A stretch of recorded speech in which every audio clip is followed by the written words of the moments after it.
क्या बात है, इसने कंपनी के शासन को विस्तारित कर दिया। इसने 1853 में इसने कंपनी के शासन को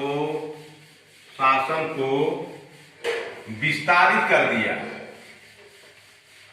विस्तारित कर दिया। और भारत के क्षेत्र को इंग्लैंड और भारत के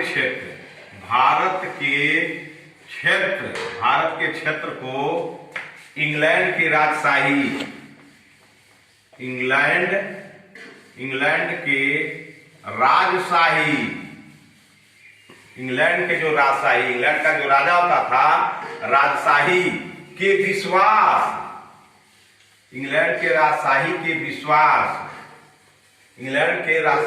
विश्वास के तहत कब्जे में रखने का अधिकार दिया। विश्वास के तहत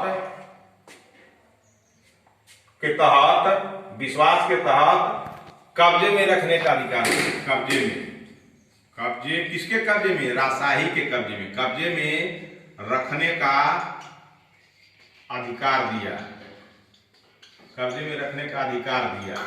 अब सोच लीजिए कि 1853 के चार्टर ने क्या किया कि इसने कंपनी के शासन को बढ़ा दिया। अब भारत का कंपनी का जहां तक क्षेत्र था, उस क्षेत्र को इंग्लैंड के राजशाही के विश्वास के तहत कहा कि अब कब्जा में रहेगा और अधिकार दे दिया 1853 ने कि सब कहां रहेगा, अब इंग्लैंड के राजशाही के विश्वास के तहत सारा कब्जा पर इंग्लैंड का शासन रहेगा।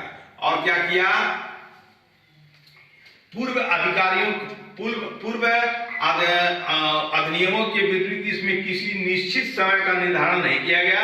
इससे स्पष्ट था कि संसद द्वारा कंपनी का शासन संसद द्वारा किसी भी समय समाप्त किया सकता था। और इसमें अभी निर्णय लिया गया कि अब ब्रिटिश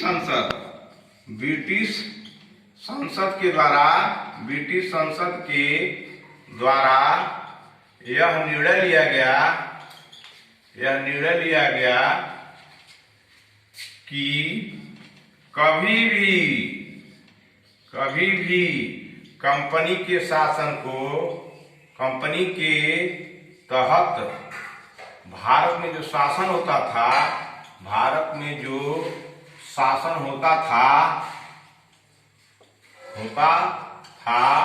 उसे कभी भी समाप्त किया जा सकता है, उसे कभी भी समाप्त किया जा सकता है, समाप्त किया जा सकता है। ये बार बार वीडियो देखने से आपको दिमाग में एक फिगर बनेगा। तो 1853 के में चौथी इसकी पहचान थी कि यह जहां तक कंपनी का शासन भारत में था, उस क्षेत्र को अंग्रेज के जो राजशाही परिवार के विश्वास के साथ छोड़ दिया गया, उनको अधिकार दे दिया गया और निर्णय लिया गया कि कभी भी अगर आज ही चाहे तो आज या रात में चाहे तो रात में कंपनी के अधिकार को समाप्त किया जा सकता है। अब हम भारत में विदेशियों के द्वारा कैसे शासित होते थे कि यह 1773 से लेकर के 1600 ईस्ट इंडिया कंपनी से लेकर के और 1773 रेगुलेटिंग एक्ट से लेकर के 1853 तक यह भारत का राज्य व्यवस्था कंपनी के माध्यम से चलती थी। अब हम आएंगे भारत, इसको याद करिएगा, 1773 से लेकर के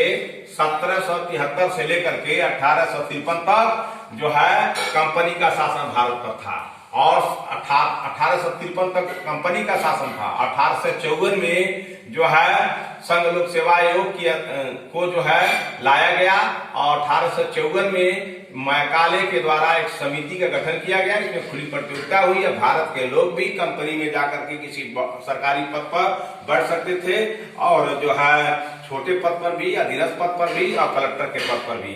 और ये 1853 तक के चार्टर के अधीन। ठीक है, अब हम आते हैं भारतीय राज्य व्यवस्था में।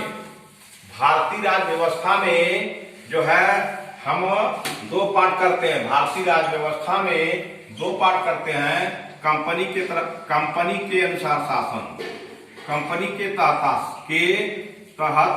शासन, कंपनी के तहत शासन और ताज के तहत शासन, ताज के तहत शासन, ताज के तहत शासन।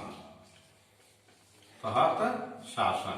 तो हमने 1773 से 1853 तक कंपनी के तहत शासन सहे और 1858 से अब 1858 से 1947 तक अब ताज के साथ हम शासित रहे। तो हम लोग अगला वीडियो साहब अगला वीडियो 5800 से लेके 1947 तक ताज का शासन के रूप में बनाएंगे या नेक्स्ट कल हम लोग इसमें पढ़ेंगे। ठीक, धन्यवाद।